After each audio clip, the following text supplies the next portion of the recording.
Okay, I'd like to call the meeting to order at 4:02 It's right there. p.m. And Thanks. ask if there's any public comment. Nope, okay.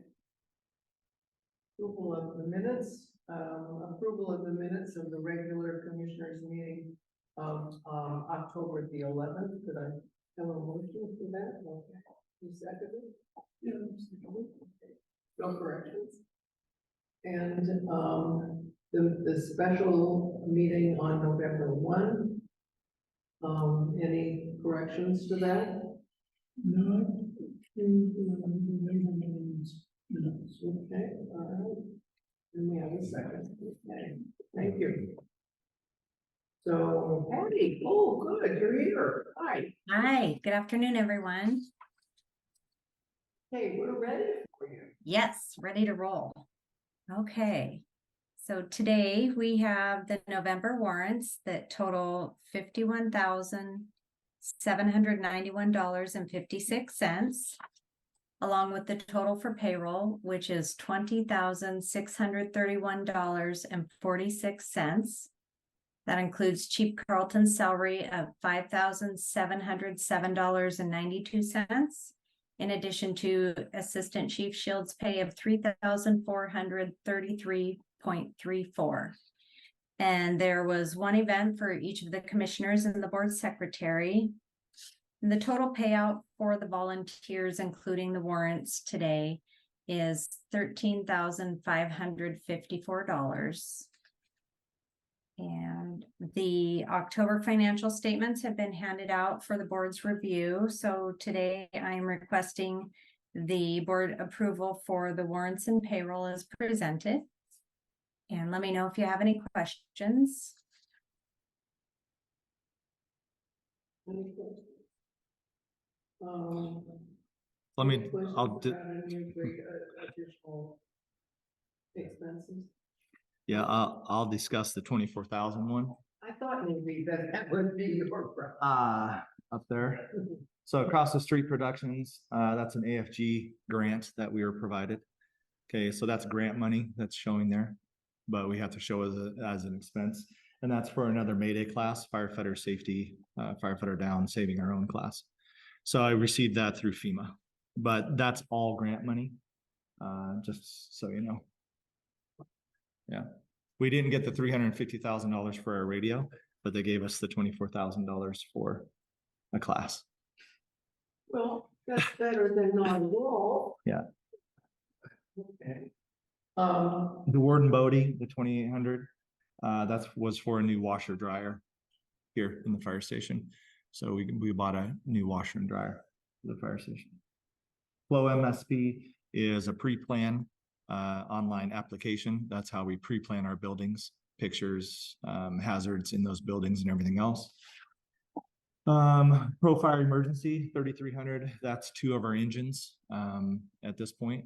So I believe it's engine 58, engine 5803, engine 5802 is still in the shop getting repairs and maintenance done. So the 3,300 is for Pro Fire, and that's our yearly. We send all of our engines there for their maintenance and pumps and stuff like that. EMT and fire training, we're sending 1 or 2 more people. That's 2 more people to EMT school. That's great. Yeah. So that's pretty much it on the auditor. Everybody understands. So Chief, can I ask you to please review again, what was the class that the grant money went to? I was writing about what we received it for and didn't get that far. Thanks. yeah, it's for a Mayday training. Mayday. Yeah, Mayday training for firefighter safety. Yeah, and that gives us 40 positions for the class, so 40 students. Plus it gives us 15 more incident command certification training classes for our people. So through the blue card system. So do they go somewhere to have that? No, the blue card system we teach in-house, and the Mayday course will either be held here again, or I'll hold it in the county on this next go. Yeah.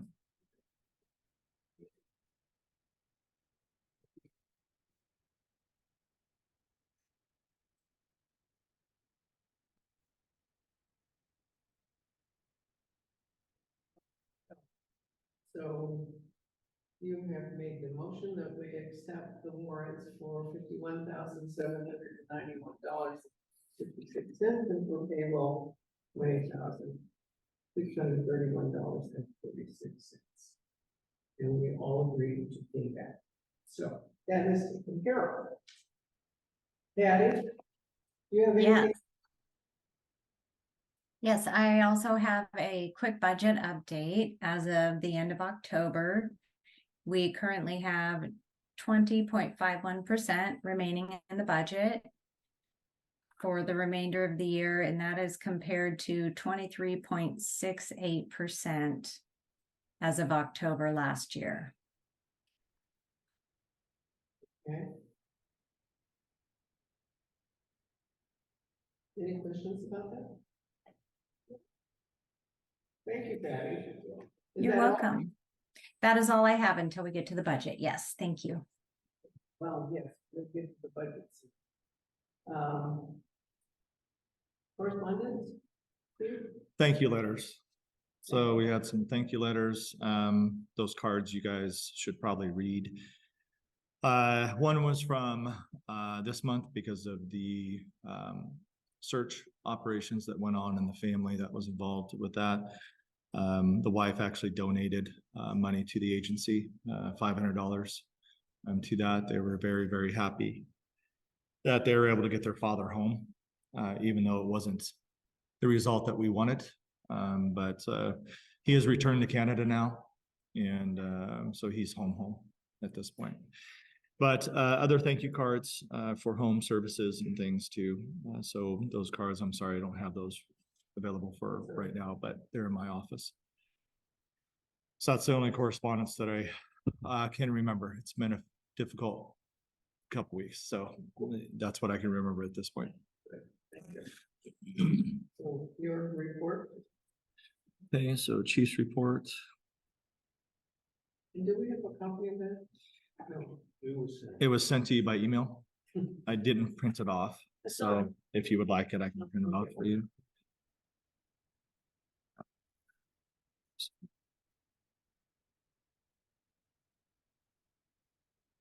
So Chief's report for November 2023 for the month of October.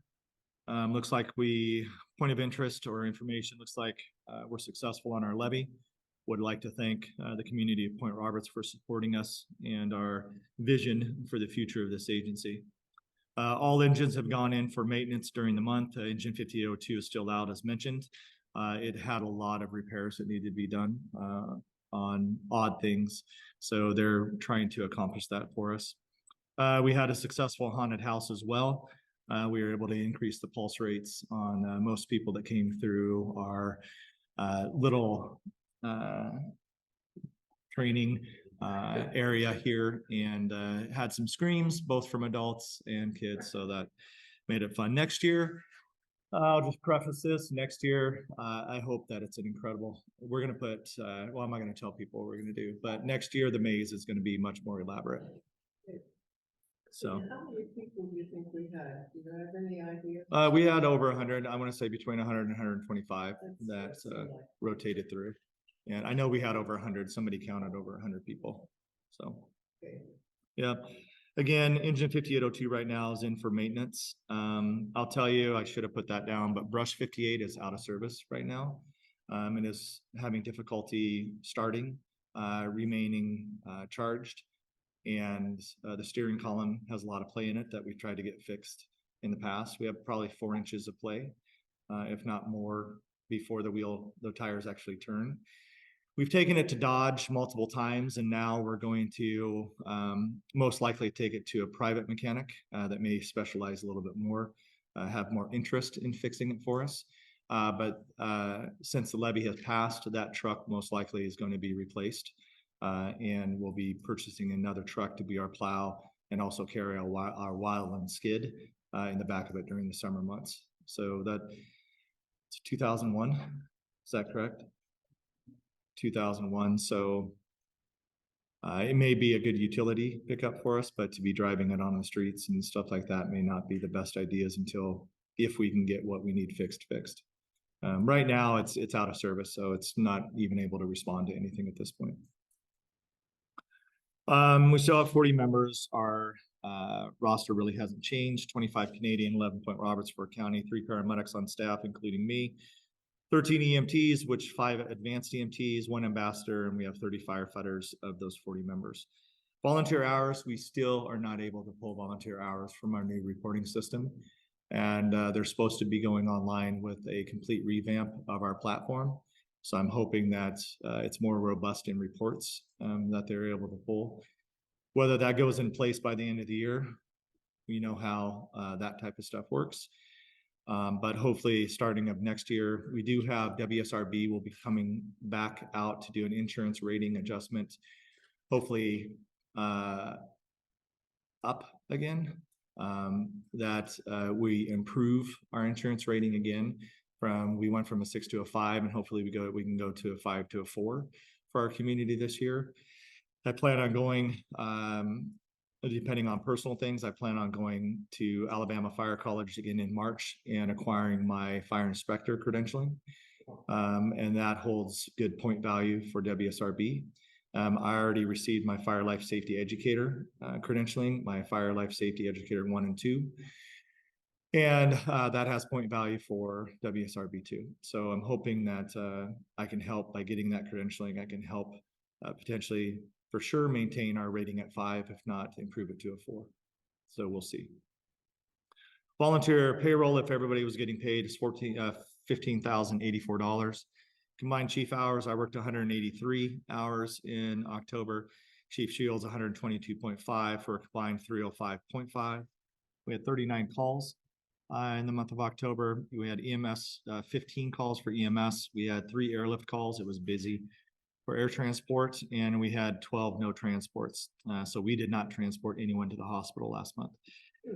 We had 13 community paramedic outreach calls. We had 7 public service calls, and we had 4 classifications in fire, which were 4 false alarms. So we had a slow month in fire response too.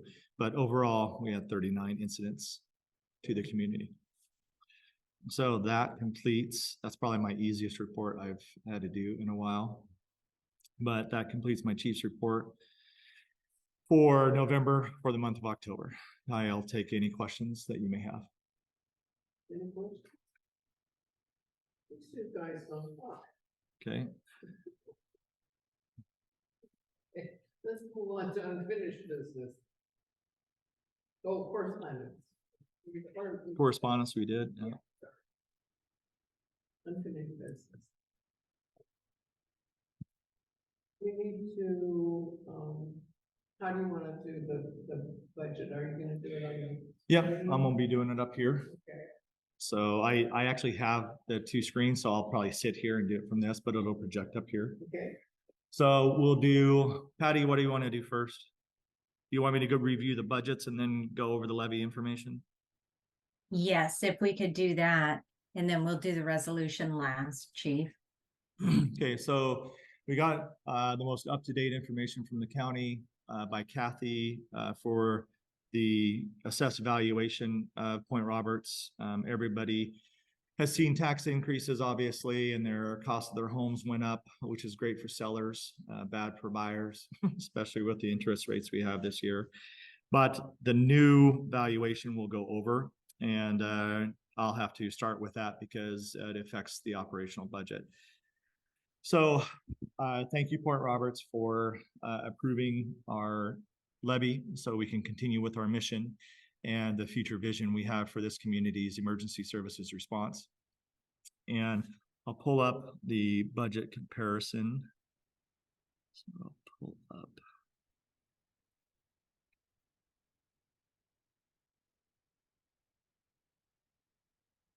So can everybody see this?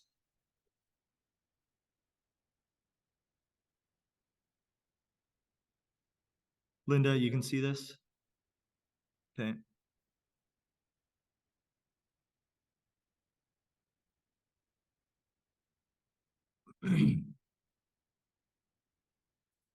So in the purple is the 2023 budget from last year. If we were doing it like all the previous years and we didn't have a new levy going in place for 2024, we'd be adding 1% and going down the line again.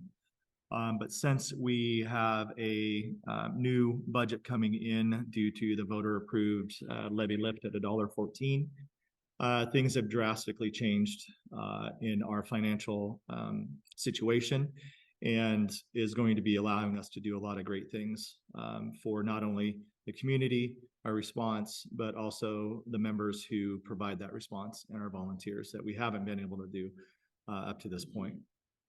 So the new valuation of the community that we got, and it still may change from the county, is going to be moving to $1,038,090,326.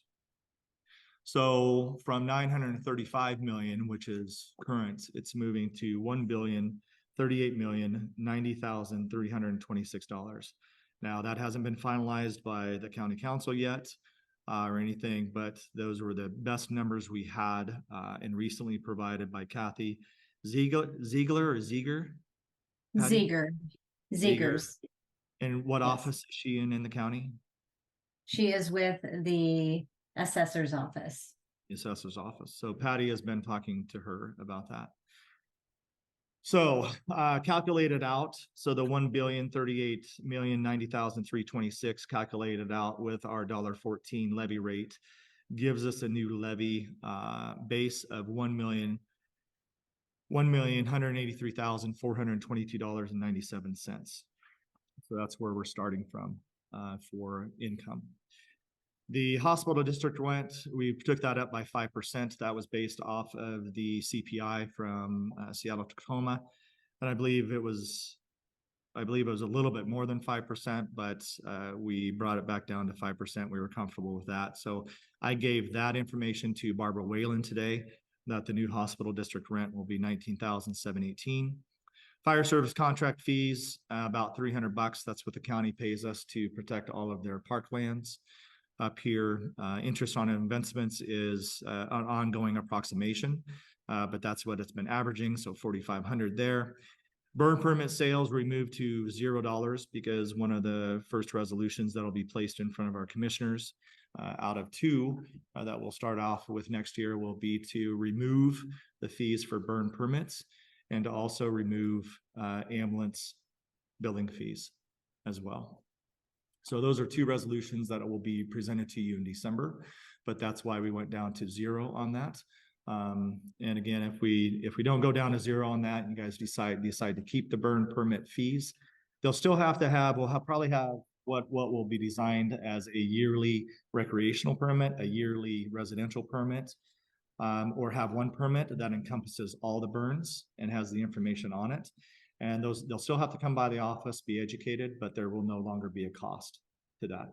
And that will save some people a good deal of money for that.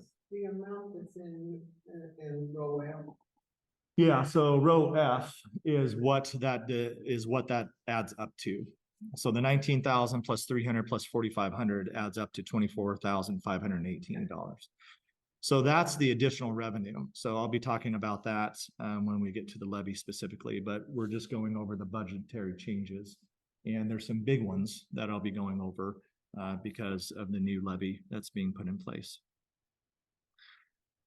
So the difference between 2023 because of the new levy is a difference of $530,911 within the legislative and the income that we're going to be having. So going down to legislative division, it might be better for me to stand up because I keep turning this way to look at the same screen that I have here. So I apologize for that. Legislative regular meetings. You have a proposal in front of you that most likely it'll be done by a resolution in December that you guys have the ability to go from, I believe, $128 per meeting to $157 per meeting.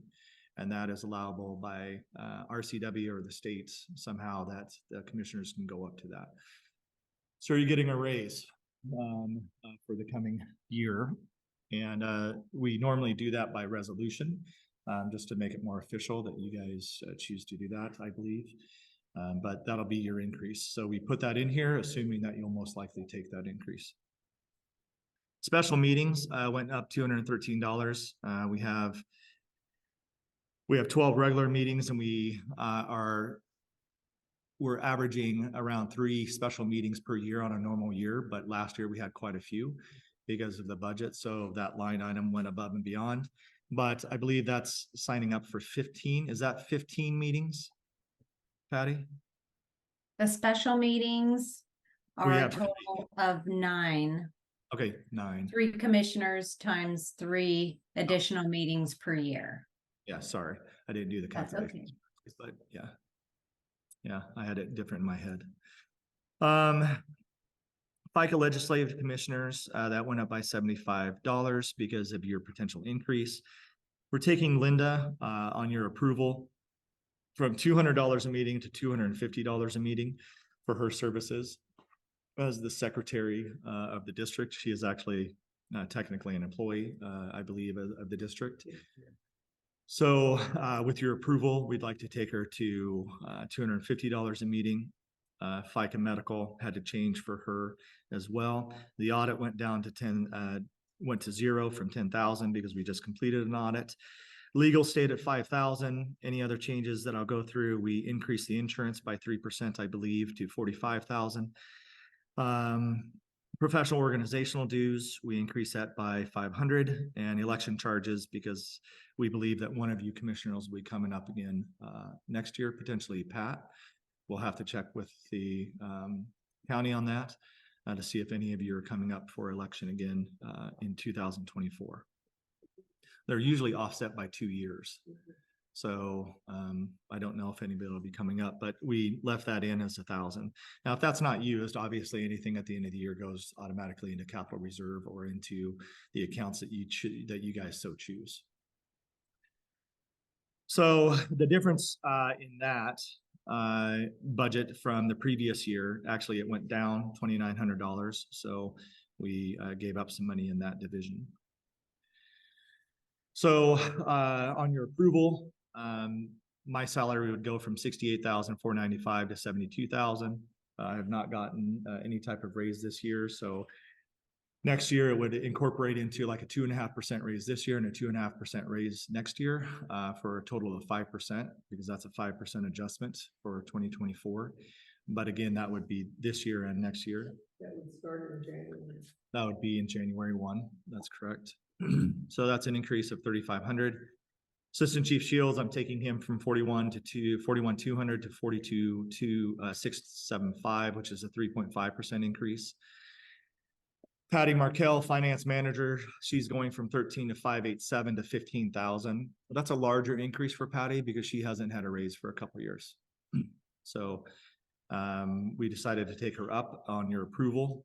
That's where we'd like to take her to. The insurance, what went down, the FICA medical, assistant chief, all of that, we actually took $150 out of that. We were a little high. We had to increase the FICA medical for the finance manager based off of her raise, if so approved. The administrative office supplies, we took to $2,500. Computer software, we increased that by $1,500. Professional services, I put $2,000 more in that. That has a lot of things. Our webmaster is paid out of that line item. Our supervising physician is paid out of that line item, and his cost will probably be around $6,000 for the year to be our supervising physician. Dr. Alexander McBain from St. Joseph's, he's an ER physician. Yeah, so you've met him in the past.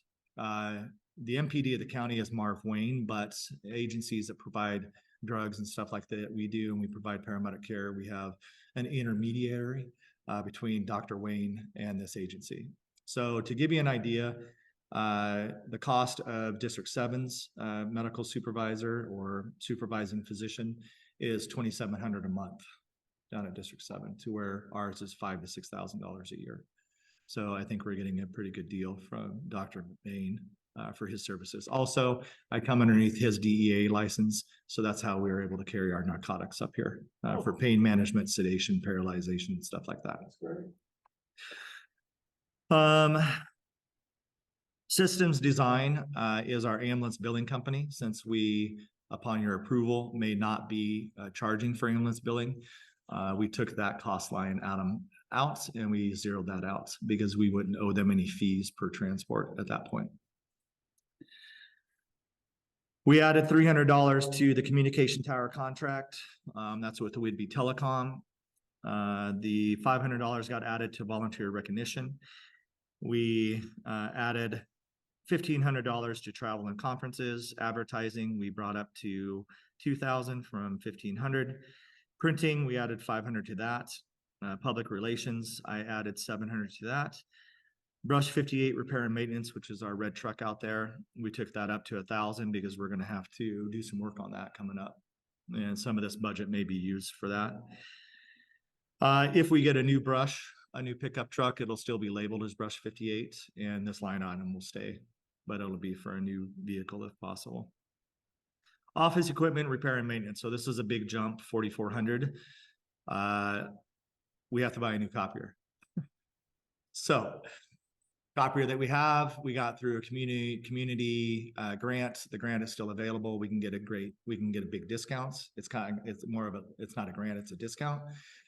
So a new copier is going to be around $4,000. They no longer service our copier machine. Yeah,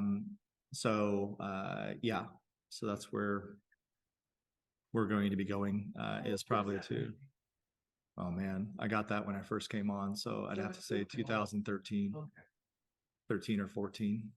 Yeah. So I got it pretty early. Yeah. I might've got it before 2012. I don't know. I'd have to go back and look because, yeah, 10 plus years for sure. But Bellingham Business Machines would be that. So if you want to, that's a trivia question for me. So I'll find out when we purchase that. So that's our first jump. That's the smallest jump in the big jumps. I'll let you know. 2012 Tahoe repair and maintenance. I increased that by 700. I have 160,000+ miles on that rig now, and it's causing a lot of repairs. We've had to do quite a bit of work on that, and hopefully we're at a base right now, but the decision will have to be made to replace that with a new vehicle, turn that into our community services vehicle, community paramedic vehicle, because the other concept with this levy that was told to the public, we'd get rid of ambulance fees. So if we take you all the way to the hospital by this agency, you're not billed. Your insurance wouldn't receive any bills, nothing for that transport. Our IVs, our medications, anything we use on you will not be billed out. Obviously, if we transport you and give you to another agency like North Whatcom or Bellingham Fire, Ferndale that transports you, they have the right to still bill you for those services. If you get transported by Airlift Northwest, they can still bill you. This is for our transport of you down to the hospital. The other part of that was a welcome home program. And that is a program that a vehicle will be needed for, whether it's my vehicle being turned into that or we purchase a new vehicle. It was brought up to me that we may have to consider buying a van that has wheelchair capability. So I'll have to start looking at some vehicles, see what's on state bid for that if we do decide to have some type of wheelchair capability. And that's a welcome home program. So what does that mean? Whoever takes you to the hospital, whether it be Airlift, whether it be another agency from this county, this agency will have a group of people that is 24/7, 365 that will come out when you're discharged, will come down and pick you up and bring you home. And that was part of the levy as well. That's a big hole. Yeah, it's a big hole because as you can see from my report, we had, I think, 12 no transports. A lot of people do not, even when they need to go, they choose to stay home and tough it out because they have no way to get back home. And Circle of Care has been doing the best job they can possibly do. We'll probably have some type of cooperative with Circle of Care potentially to continue or to put in place that welcome home program. So, and that needs to get up and running as soon as possible in the first of the year. So that vehicle will have to be procured at some point early on.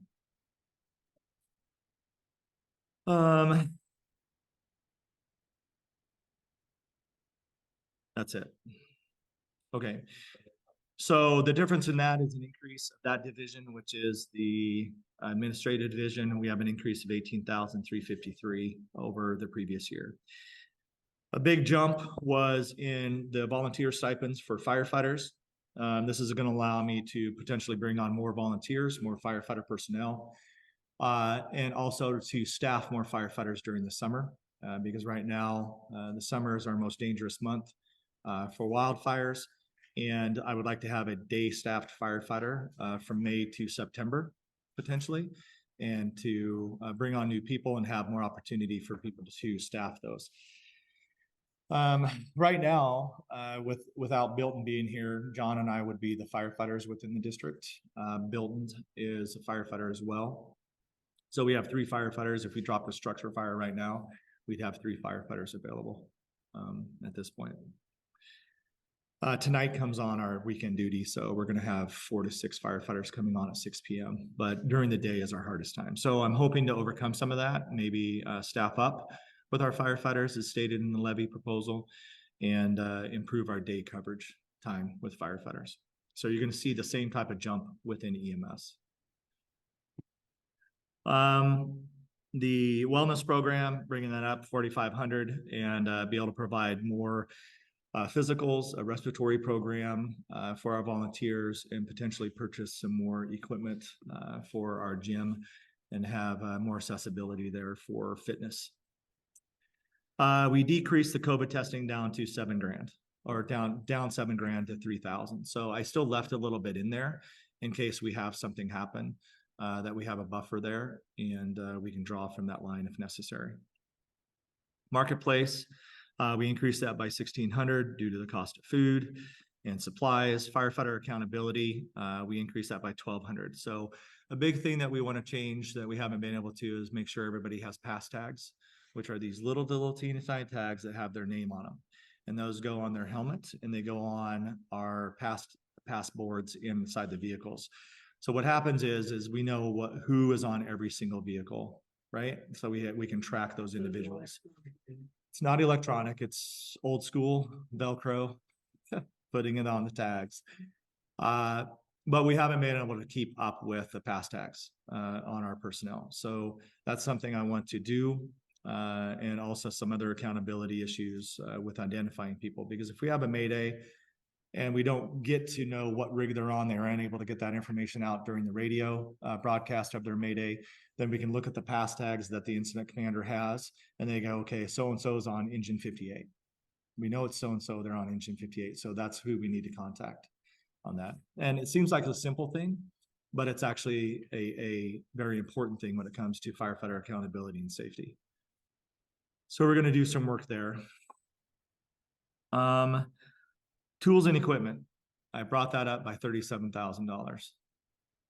Would you like to know why? So we need to replace our extrication equipment. Right now, we have some very old extrication equipment, hydraulic tools, and we would like to bring that up to electronic tools. So all e-tools. So those cost considerably. So that's why you see the jump there within that. Looking at fans as well. So we'll probably replace our last gas fan with an electric fan, hold our gas can in reserve, our gas fan in reserve.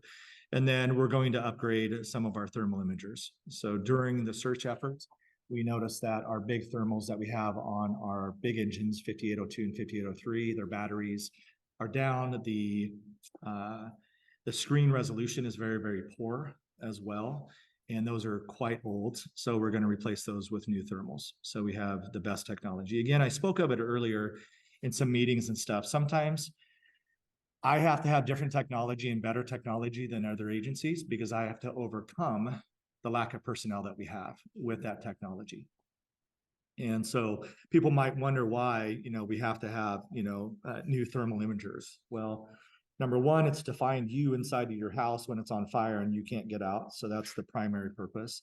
It can be used on hazardous material events as well. And then obviously search and rescue outside of a structure. But the technology, I'm going to try to purchase the best technology we can afford, even with a new levy, and bring that to the forefront because of the need and the lack of personnel we have during the day, right? And at night as well. So we have to be able to overcome that. And sometimes it's through technology. So I'm going to utilize the funds that have been provided to us to improve that technology. Office operational clothing and PPE, that was increased to $80,000, and that's a $65,000 increase. I spoke of operational clothing and supplies. We really have no wildland gear whatsoever to speak of. We have an old gear that is way, way old. It's well out of its prime. So wildfire gear is going to be a big purchase for us this year, along with most likely winter jackets outside of this, but an actually good winter jacket for our personnel. But wildland gear and possibly some changes to other gear that we're currently wearing is in day wear. The class B, so our dress uniforms are class B, not our class A's, because we don't have class A's for our personnel, but the class B uniforms. Those are going to be updated as well. So that's a big purchase. I have a meeting coming up next Friday with one of the suppliers. It is C Western who provides all that clothing, and start looking at estimates of what it's going to take to get into that. Now, whether or not I'll have to go out to bid for that, it'll depend upon the cost. And if there's any clothing from C Western, that's on a state bid.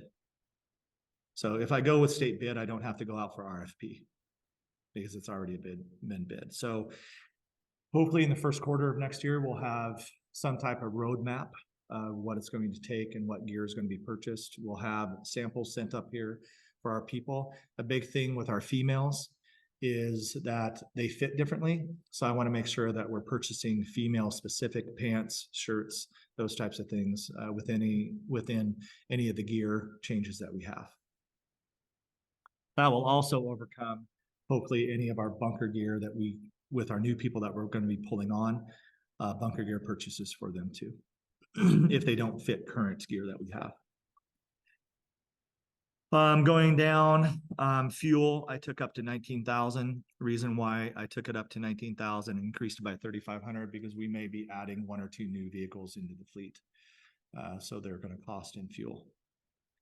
And a community paramedic vehicle would be part of that. Hose repair and maintenance and supplies, I increased that by 11,000. We're going to standardize all of our fire nozzles now. We have different nozzles on different rigs. We have 2 rigs that have the same task force nozzles, and we're going to outfit our new rig with task force nozzles. And an average nozzle, believe it or not, is $1,000. Yeah, the little nozzle that we use on our firefighting hose, the average one is $1,000. And then obviously provide more hose and everything else with replacement of our older hose. Hand tools, we left SCBA supplies and stuff. So I increased that by 5,500. The reasoning is we are going to advance our technology in our officers' SCBA masks and coordinate that with our radios. So they'll be able to speak through their mask is the hope, and coordinate that with their radios. And I'll be putting out for another radio grant. I'm working with the grant writer on that already. I'm getting a new bid for our radios, but it was about $350,000 last year. It's still a bid at the state, so I don't know if the cost will be changing at all with that, but it's a grant. That'll be going in most likely in December when AFG opens up again. And then we'll have 2 or 3 months that we're waiting to see if we get our radio grant.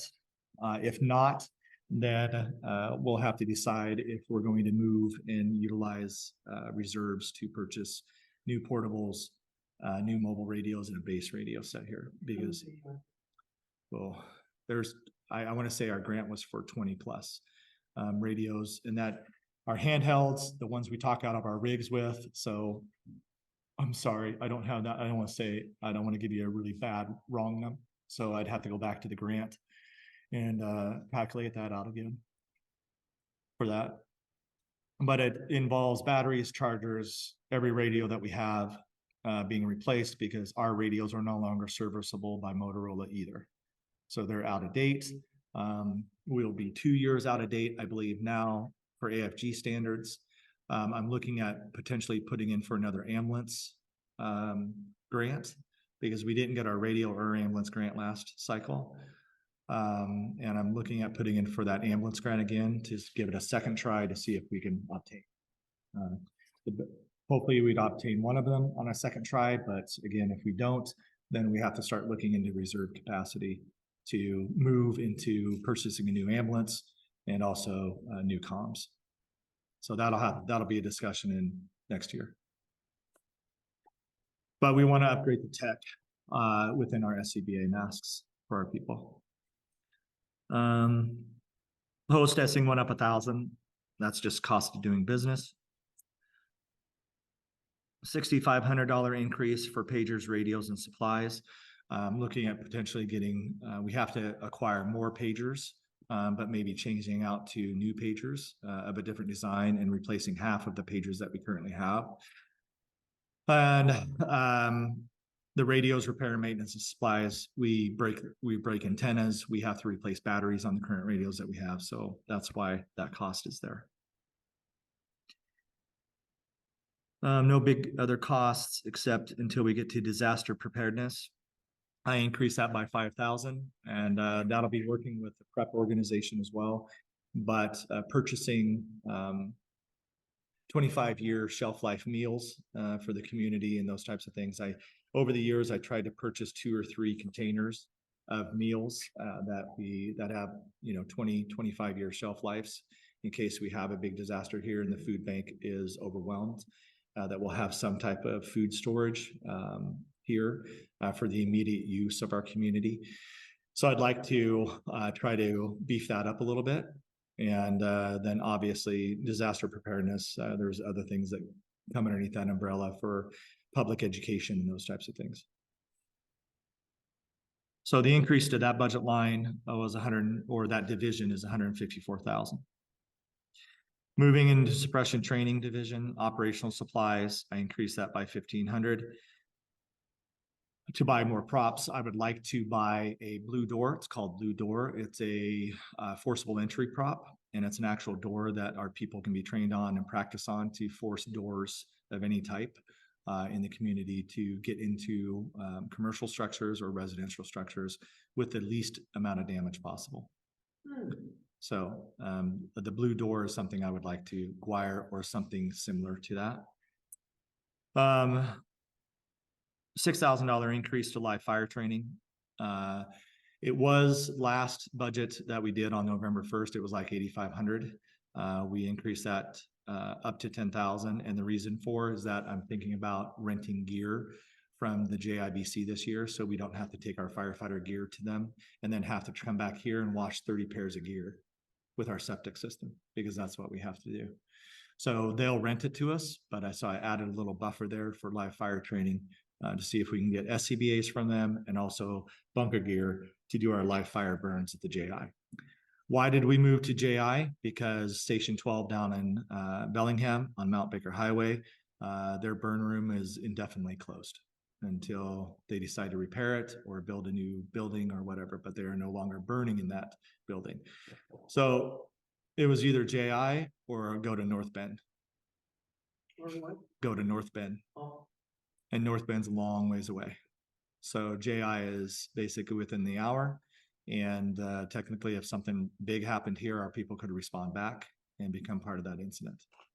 So the JI, it's definitely a higher expense for sure. Yeah. An $8,000 increase in registration tuition. I'm big on education, and I would like to be able to offer our people the opportunity to go to some national conferences, local conferences in the state as well, but national conferences for sure, and go out, see what's being done in the industry and bring it back to us and try to help us improve ourselves with the education that they gain. I haven't been able to offer that to line staff in the past. I'm hoping this year we'll have 2, 3, or 4 people, including Chief Shields, that want to go gain some national education at some conferences. It's just a benefit for the community when we can do that. So that's an $18,500 increase to that division area. Maintenance division, not a big increase in this. Facility maintenance, upkeep and stuff, I increased that by 2,500. Garbage is staying pretty much the same. So everything's pretty balanced there, but we do have a $3,100 increase because the major of that was to facility maintenance and station upkeep. For volunteer EMS, so for stipends, to have our EMTs and paramedics here, they get paid per shift, per call. All of that comes out of that line item. I would like to add another paramedic, if I could, to staff. If I can find a paramedic that would be interested to come here. If not, 2 paramedics to staff, so we can have paramedic availability here more throughout the year. Even on days that I'm here, that I can have a paramedic be in service, that relieves me of that duty and I can concentrate on other things. But that doesn't happen very often. Usually when I'm here, I'm the paramedic. I don't have a second paramedic with me. So we'll see, but I put a large buffer in that line item to try to bring on more paramedics and advanced EMTs, or train that and then bring them into that level. Medical supplies, left that at 17,000. We increased 858 repair and maintenance. That's our red ambulance out here. It's getting older. It needs to really be renovated. What's the refurbished? Yeah, it's reboxed, but do a refurb on it, which we might be able to do that now with the cushions that we have.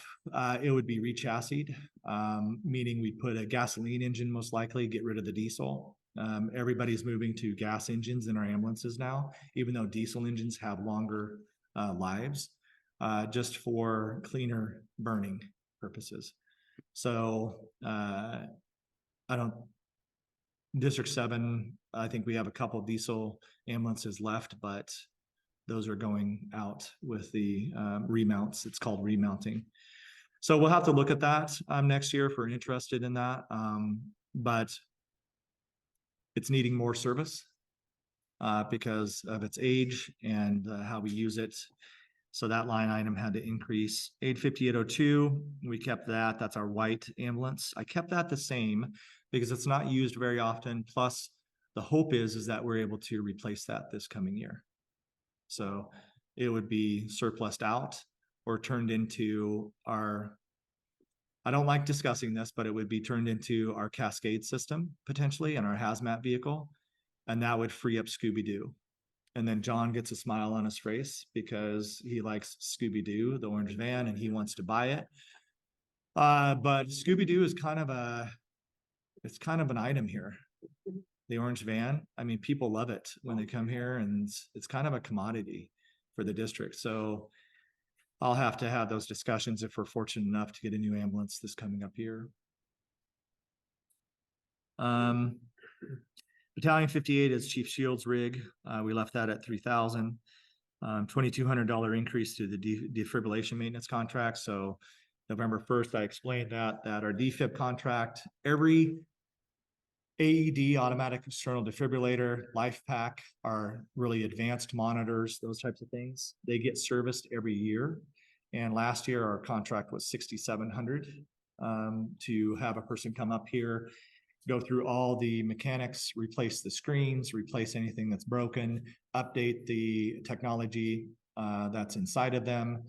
That was $6,700 last year. So we're looking at probably, I mean, that's cost of business. It's going to go up. Plus, if one of our LifePack 15s, believe it or not, it is coming up to its service life already, which is amazing to me. But we may have 1 or 2 more years on that, and then a new LifePack will come out that will have to be purchased and put the other one into reserve capacity. So it looks brand new. And to me, it's still brand new, but I don't know how many years ago we purchased our first LifePack 15. That was off the grant that the Colton Foundation gave us, I believe. Oh, we got the AFG for the first one. The Colton was the second one. Sorry. I apologize for that. Yeah. So that got increased. PS Tracks is our electronic rig checks. I'll probably move into tracking our narcotics on this platform as well.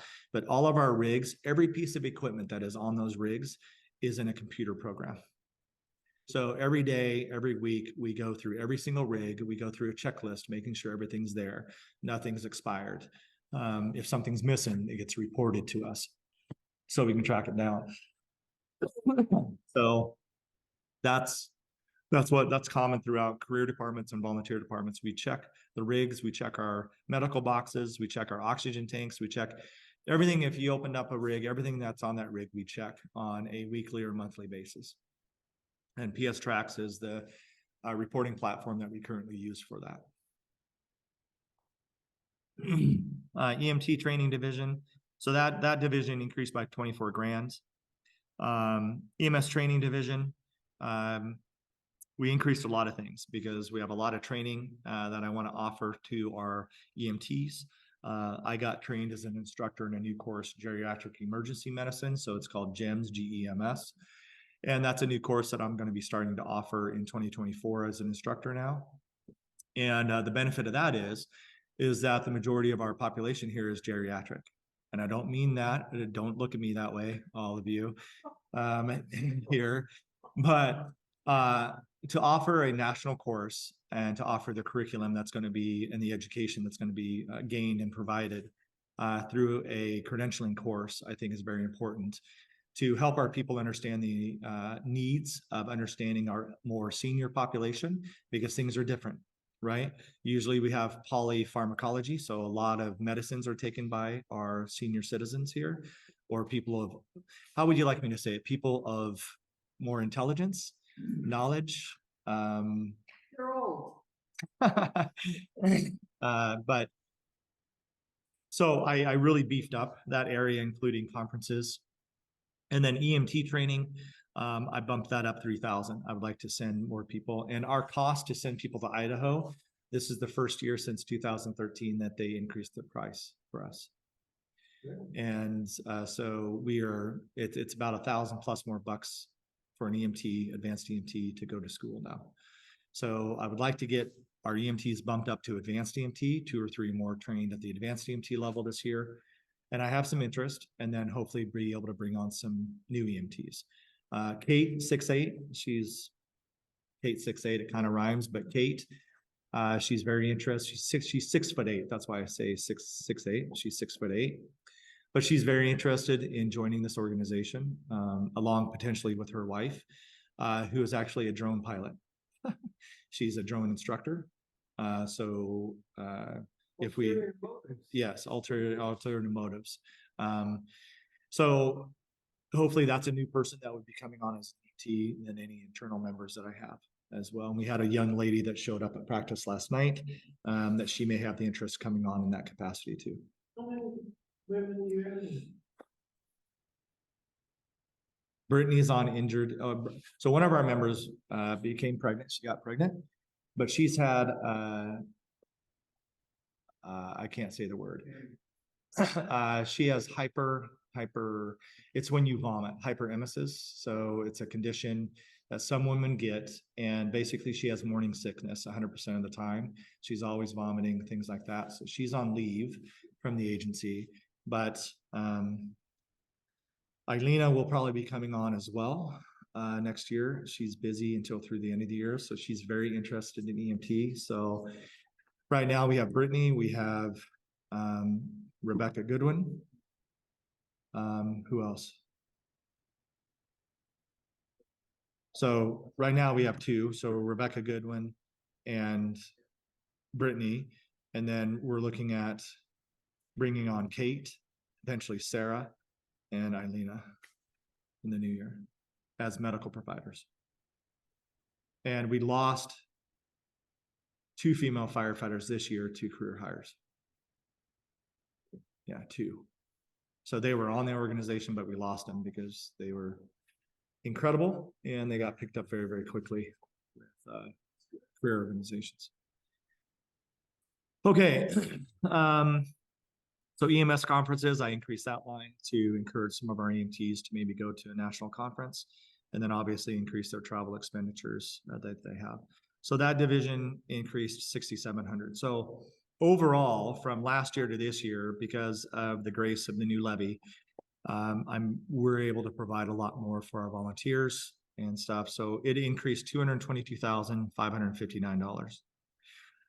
As I was speaking through the levy, I stated that I would like to at least put in $300,000 a year in regards to capital reserves. And we've obviously, as you'll see, the estimate carryover. If I spent everything in the budget, which is unlikely, so more will be added to this, very possibly by the end of the year. But we have at least $317,000 in change going into reserve capacity to start planning for our future capital purchases and the capital facilities plan at that point. I'll give you an idea of something else that was not part of the capital facilities plan, because we're running out of space. A new ambulance is most likely not going to fit back to back the way we have our ambulances now. It's going to be longer.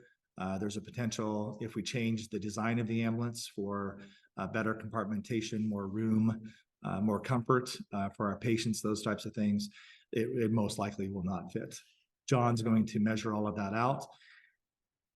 And that means that we may have to put up a pole building next to the clinic if we have the space, and the county would allow us to do that, to give us 2 more bays out there to put other apparatus in, Scooby-Doo, put our reserve ambulance in, those types of things. And then we would only have our primary here. So that's one option. That's most likely going to be a $500,000 plus option over there. It's likely not going to have a bathroom over there, because people can just come over here and go to the bathroom. But that still has to be planned out. There's steel buildings that are prefabbed and made that we can look at as well. But I don't know what the requirements of the county would be for the base and everything else that we would have to put in. But it really decreases the red tape when we're not going to have a bathroom. We would have a heater.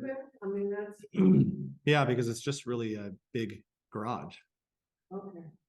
So we don't need to have, because there's not going to be the sleeping quarters are not going to be over there. We don't have to have an office over there. We don't have to have anything other than that. But then you're looking at exhaust system capture systems. So like we have in the engine bay, we have Plimo vents. It's been a great system for us. That is, it captures the exhaust coming out of the engines or the ambulances on initial startup and on backing in, because one of a big cancer producer for us is diesel exhaust. So to extend that system from the engine bay to the ambulance bay, to be able to extend it 2 more trees, 2 tree limbs, 2 more hoses over this way, it's $130,000 to extend that system over to our ambulance bay. And that's something that has come up, right?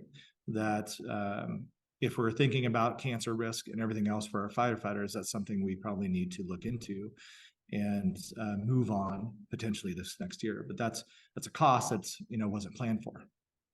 So that needs to be averaged in, right? So potential pole building, right? Exhaust capture system coming across, those are just 2 things.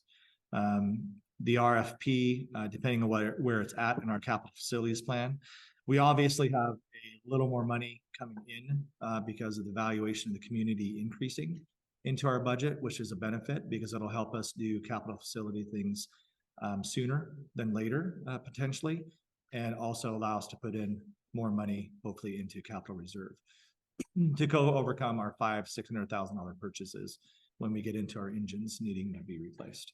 Is going to all gas rather than diesel to help some of it? The fire trucks, they'll still be diesel. Okay. But it's our ambulances, vehicles, those types of things that we want to most likely go into a gas engine with versus diesel.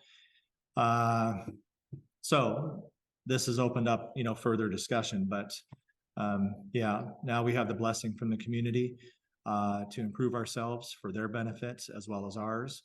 And I plan on working with my commissioner panel to do that efficiently and effectively, and to move into 2024 with a sigh of relief, and that we're going to be able to do some great things. Okay. So the overall budget, $667,000 last year with our new increase and budgetary ability, and the increases in the divisions to overcome some of the things that have been on the list for a long, long time. $890,380, an increase of $222,559. So again, that puts in with our new budget at least $317,000 going into capital reserve. I probably assume there's going to be more going into that. Plus we will get back taxes and everything else. So that's going to accumulate as well. So that covers the changes in the budgets. So do I have any questions that I can answer? Yes.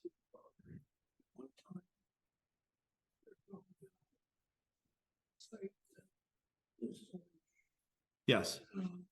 Yeah.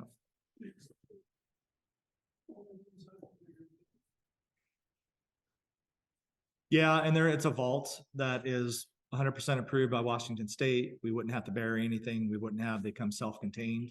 They're earthquake resistant or proof. And we've already looked into that. John, do you remember the cost of that?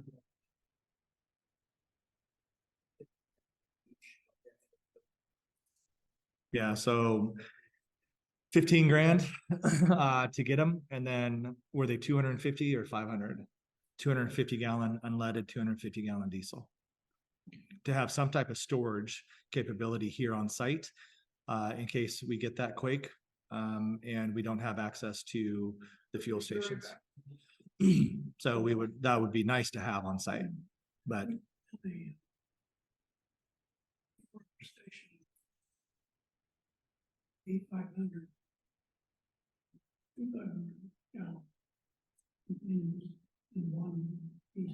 yeah. 1,000 gallon next to it, and one of the 500s 2,000 gallon. Yeah. And 1,500 for one type of fuel, 500 the other. Yeah. It's something that obviously we've looked into. We started looking at this year and seeing what the capacity would be and our ability to do that. I think it's something that definitely needs to be on the list, right? On the list, and potentially over the next year or 2025, validated with obtaining and putting in place. Yeah, all of that's in these tanks that we have. They're fortified. Mm-hmm. Yep, they're fortified and they're strictly for that purpose. Yeah. Does that run a generator as well? It's their hand pumps, I believe. So we can do electric, but they're also hand pumped. So if the electric goes, then we have a hand pump to draw out of those systems. So we haven't had the big quake. We haven't had the need for such things, but if we have it, we have it. And again, we're able to still continue our mission out to the community versus having something that ruptures our ability to access any current fuel station that we have. So.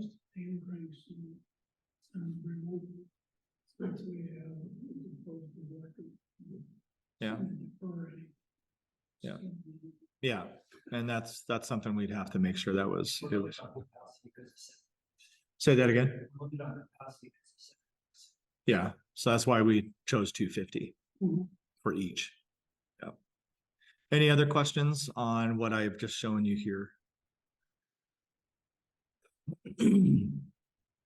Okay, so final budget. If I can get to it. So this is just the clean version. So this is the 2024 budget. It's not comparing 2023 anymore. So these are just the numbers brought into a clean version for 2024. Okay. Before we vote on this. I still have to review another sheet with you and the resolution. Oh, okay. Go ahead. Yeah, so that's still coming. Okay, so I don't have any questions on the proposed budget with the new increase. So we're going to leave that. So now this is something that is that we cover every year as well. And it just, sorry, I just did a bad thing. Can everybody see that okay? Is that big enough for everybody? I don't know if I'm going to be able to increase that anymore.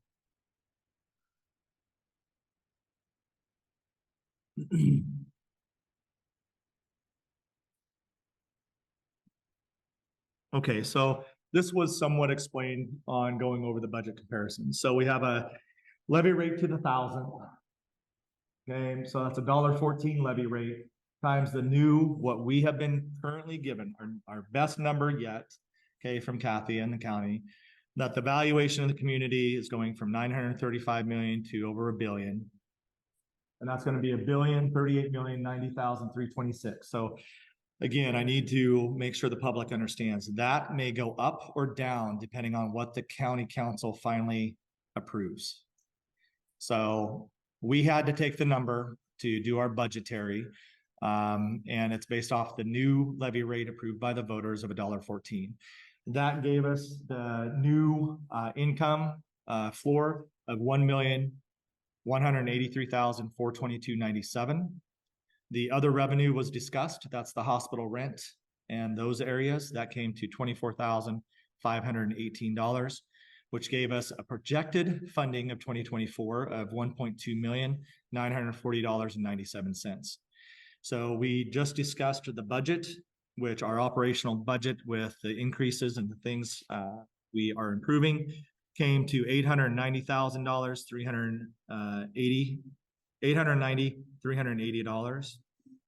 And we project to have at least $317,000 going into capital reserve by the end of the year. So that explains that again. We didn't have to do the 1% this year. So we're starting off with a brand new levy. So the 1% is null and void. Patty's going to discuss that a little bit with you as well. So did you have any questions on this? This just really puts the big sheet that I just went over into a smaller projection here for people to understand. Okay, so for the public, if you times $1.14, if you times this, you get this. So that's where we get these numbers from. So $1.14 or to the thousand. So if you take this exactly 0.00114 times this, you get this. And then we add our extra income, the hospital rent, etc., which gives us this number. This is the operational budget I just went over. And this is the reserve capacity that we know we'll have by the end of the year. But it'll be more than that because of back taxes, anything I don't spend out of the current budget or operational budget. So there'll be more going into reserve capacity. Okay, so that's good. Everybody's good there. Be getting back taxes or is it? We always get, Patty, do you have an average of the back taxes that we get, or does it fluctuate too much? It does fluctuate. Let me look at my most recent statement here from the county as of October 31st.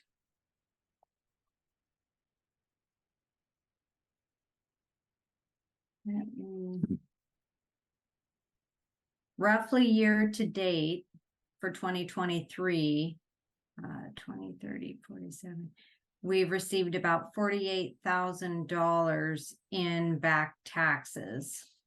And that ranges from 2016 up through 2022. So over those years, we've received 48,000. Right, and outstanding, let me get you close here. The remaining outstanding,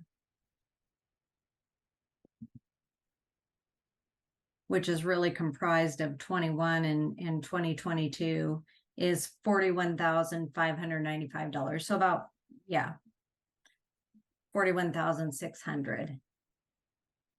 But it doesn't mean that we will, if we don't receive that, it just carries over each year. Okay. So everybody's. So a lot of that is not going to happen. No, it's a likelihood. We'll get some, but we don't know. We really don't know what we're going to get back because who's going to pay their back taxes? We have no idea. Right. So.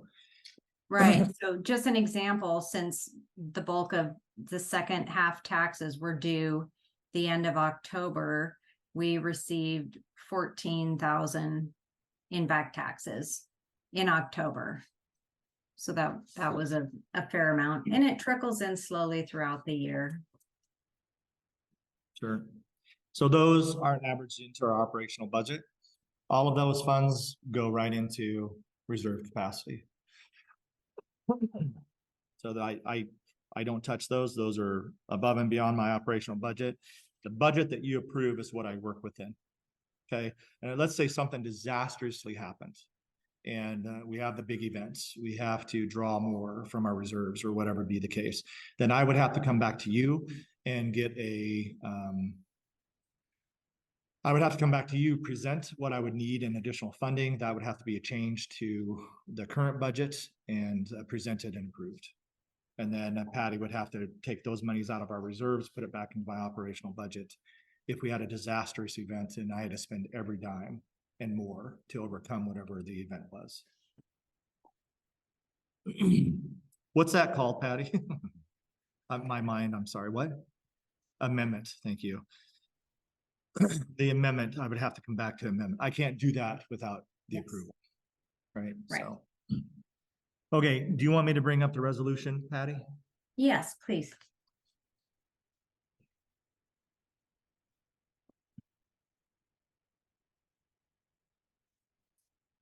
Okay, thank you.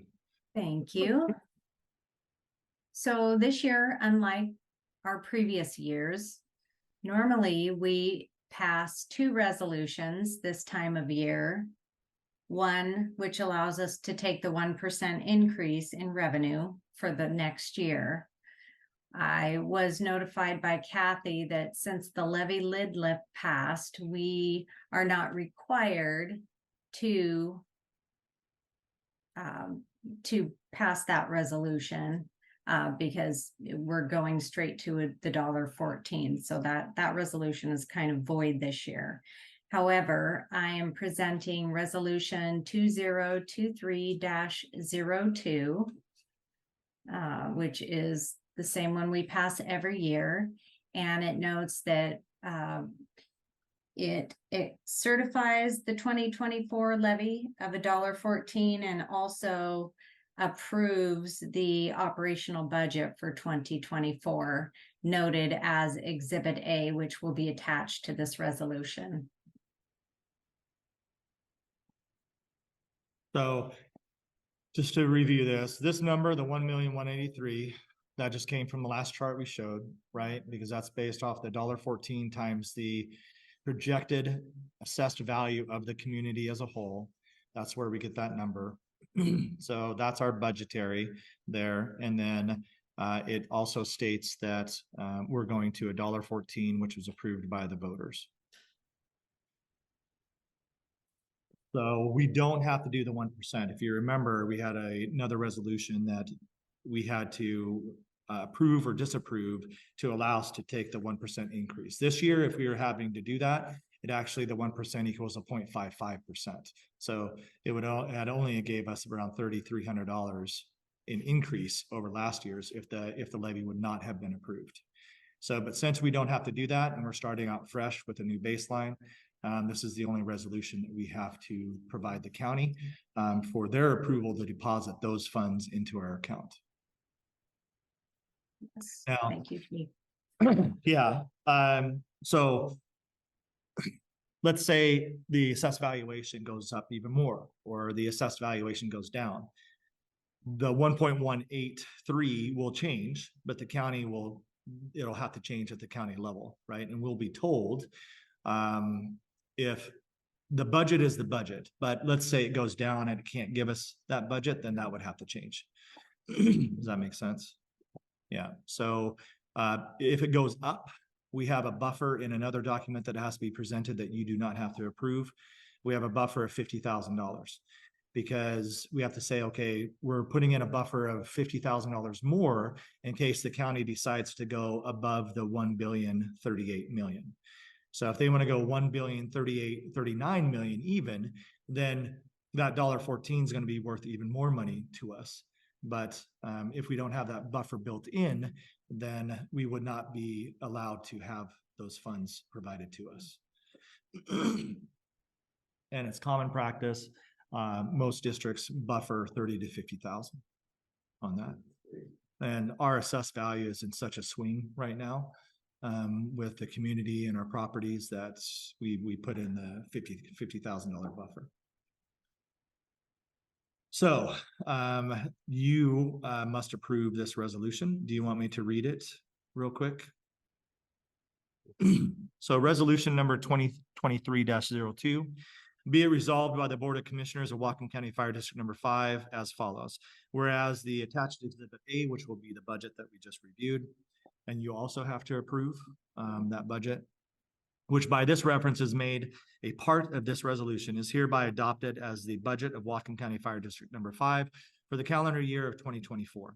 Whereas the county treasurer of Whatcom County, Washington is hereby authorized and directed to deposit and sequester the monies received from the collection of the 2024 tax levy in the amount specified as follows: $1,183,422.97 into the expense fund of the said district, which is Whatcom County Fire District number 5. The estimated tax revenue is based on the district's assessed valuation and includes the voter approved levy rate of $1.14. Whereas one copy of the budget resolution be delivered to the assessor of Whatcom County, Washington, adopted by the Board of Commissioners of Whatcom County Fire District number 5, Whatcom County, Washington, at the regular open public meeting held on November 10th, 2023. I think one change to that. Yeah, shouldn't it say special? That is correct. Since this is a special meeting, because we had to move it from the regular meeting. So that will have to be a special open public meeting held on November 10th, 2023. Do you want me to resend that, Chief, or do you want to change that on your end because it's a Word document and reprint 2 copies? Thank you for reminding me that I have that technology available to me. I will change that and change it to special open public meeting. And that's the wording that I'll change, and I'll print it off for the commissioners. Linda, Okay. you'll have to sign this as well. Do we have to say anything about it's in lieu of our regular? No, we just have to classify it. Since this was a special meeting, we have to classify that. Thank you, Chief, and I'll change that on my end here. Yeah, and I'll do that out after I get out of share mode here. Linda, How long are you going to be at the station after this meeting ends? Because I could swing by afterwards, like about 15 minutes after the meeting ends. I'll be able to leave here and swing by and sign it. is that okay with you guys? Sure. Okay, that's fine. The commissioners will sign it and they'll head out, but I Yeah, will. they don't need to be there, I don't think. I'll just Yeah. come in and sign it after them. I'm perfectly fine waiting for you Okay. as long as we state that, and that'll be the way we go. Okay. That'll be fine, and I'll print that off. Okay. Does anybody have any questions on the resolution as read? And the particular change we're going to make, changing at the bottom regular into special. Okay, so now it's up to the commissioners to approve the 2024 budget and also resolution 2023-02. Before we approve the budget, I'm Mhm. gonna make a couple of comments that I think we have to keep in mind. The chief has not had a raise in 2 years. We're raising him a bit now. What I would like to do is revisit this, if not in December, in January. And we can decide what is best for that. And revisit his salary. Because it would be easier to do it after we've got all of this taken care of. Is that? It's unnecessary. I'll just come out and say that. Okay. It's unnecessary. But yes, approving this now and then coming back if you so choose, which is again, I believe is unnecessary, to come back, and you have the full right to adjust whatever you want to adjust. My salary, John's salary, Patty's salary, Linda's salary. And that would be an adjustment. I don't know if that would need to have an amendment, but it would be an adjustment. I don't think it needs an amendment because we normally give my pay raise in June, July, August, somewhere around there every year. And we don't make an amendment to the budget. And that normally goes into effect the following month.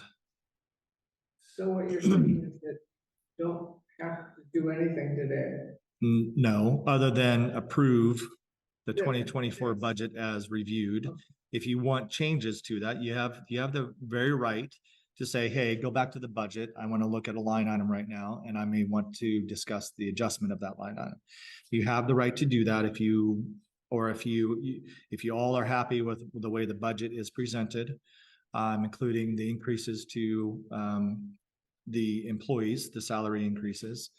Then all you have to do is say, take a vote on the 2024 budget for approval. And if you get seconded, third, whatever, then it's approved. And then you have to take a vote on resolution number 2023-02 and approve that. If we want to discuss this, we would have to go into executive session. Yes, usually personnel matters, including salary, are discussed in executive session, and then the decision is made once you reconvene in public. Right.